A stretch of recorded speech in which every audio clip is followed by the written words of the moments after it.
What up, y'all? It's Teach Tuesday, and this is a few things that I didn't get to say on Sunday. Sunday, we taught from John, the 7th chapter, and this week I said in a moment in Jesus' journey that many have overlooked, where his own brothers doubted him and they didn't believe in him. Man, they misunderstood his mission, they mocked his timing, they even challenged his approach, yet he stayed faithful and focused and aligned. This message was so clear because it was something that so many of us have to face and have to deal with, and Jesus taught us how to deal with the doubters. Here's 5 kingdom truths that I think you might want to pull out to gain some understanding from this perspective. Here it is. Number 1, doubt doesn't disqualify destiny. While it would be great that everyone believes in you, the truth is some people will not believe in you until you make them a believer. John 7:5 said that even his own brothers did not believe him. And many people may doubt you even in your family, but that doesn't change your divine assignment. You have to be clear and comfortable enough in your own assignment that even when people that you think would get it don't understand, that literally you still continue to press. Number 2, obedience is greater than optics. I know we live in a time where we do everything for the gram and so much thing to be seen of men, but you gotta know when to fall back and when to do things hidden in a hidden space and how to move in silence. John 7:4 says, since you are doing these things, go show yourself to the world. Man, they knew who he was and they knew his time would come. But at the same time, they try to provoke him to be popular instead of powerful. Jesus didn't let the pressure, public approval, get him to pull out of his divine timing and the purpose that he has. Man, sometimes faithfulness is just not flashy.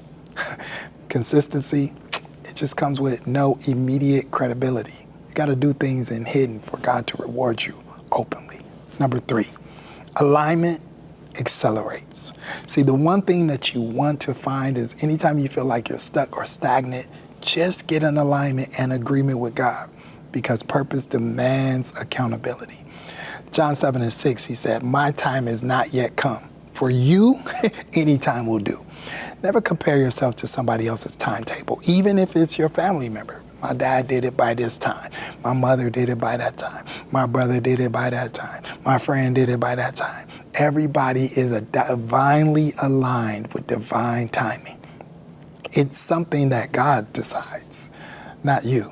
And so those without purpose, they move randomly. They do what they do by moods and whims. But those with the kingdom assignment, you really got to move in the rhythm of God. You really have to know God's divine timing and know that alignment gives you access, but it always requires accountability. So when you're connected with God's divine alignment, you don't move on moods and whims. Hey, you might have to get some counsel from someone that's more experienced than you, that's been where you're trying to go, so that there's accountability that's connected to and with your assignment. Number 4, you can be doubted and still be divinely assigned. Just because somebody doubts you or people doubt you, the most important thing is that you don't doubt you. You hear me? And you will go through bouts with doubt where you doubt you. But at the end of the day, know that God believes in you. Man, John 7:8 said, you go to the festival, I'm not going, because my time has not yet fully come. See, Jesus understood that even though they doubted and they didn't understand the dynamics that he was working with, when he moved in certain times of seasons and in certain places, he was on a divine clock. He knew he had 3 years to do ministry after 30 years of silence, and he knew that he had to show up in certain places at certain times because the shadow of the Old Testament had already predicted the fulfillment in the New Testament. So he couldn't just randomly show up at places outside of Passover, because when he shows up at Passover, they don't recognize he's the Passover lamb.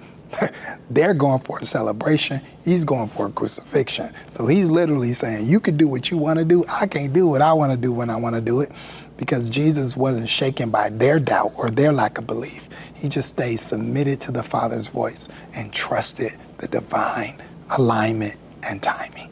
Number 5, Jesus modeled purpose over performance. Now this one right here, man, this is something you have to always remember. I still have to always remember. Purpose over performance.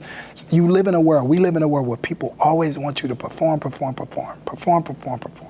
And if you become more obsessed with what you're doing than who you're becoming, you'll be out of sync. Remember, we are human beings, not human doings. But we find ourselves always trying to do the most and trying to perform to be accepted by people. But Jesus, he models purpose over performance. 7 and 10, John 7 and 10 said, after his brothers had left, he went also, not publicly, but in secret. It wasn't that he wasn't coming. It wasn't that he wasn't going. It's just that he wasn't going when they wanted him to go or the way that they wanted him to go. He didn't show up to be seen. He moved with wisdom. He moved in purpose, because real purpose don't chase platforms. Real purpose is the platform. You know what I'm saying? God honors timing. So when we trust the timing of God and walk with God's timing, he will always help us to manage purpose over performance. Here's my final thought. The truth is, there's so much to learn in this family dynamic because God created humanity because he wanted a family. Did you know God created the world and he loved the world because he created and desired a family? Yeah, the Bible is a story of a king, a kingdom, and a royal family. That's the whole gist of the entire book. So when God sends our older brother, who is Jesus, to come back to the earth to redeem us and restore us, what he's bringing us back to is his family. And he's bringing us into that family is very intentional. His brothers doubting him is more than just a moment. It's actually a metaphor. What's the metaphor? We his brothers. We are the people who doubt who God is. We know him, yet we doubt him. We know what he can do, yet we doubt him. We know what he's capable of, yet we still question and we still doubt him. So when Jesus is teaching us how he dealt with his brothers, he's really teaching us how he deals with us. He remains faithful. He remains focused, and thank God he finishes even in the face of my doubt. Where I don't have faith, he finishes until I have faith. Man, sometimes we think that faith is for things instead of faith is for God. Without faith, it's impossible to please God. So don't use your faith just for things, because when you don't get the thing that you put your faith towards, don't think that you still didn't use your faith, because faith is having faith for something or for God, even if the something you never actually acquire. He finishes even in the face of our doubt.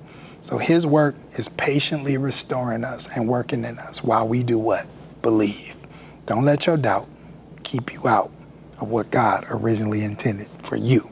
And that is for you to be a part of the kingdom family.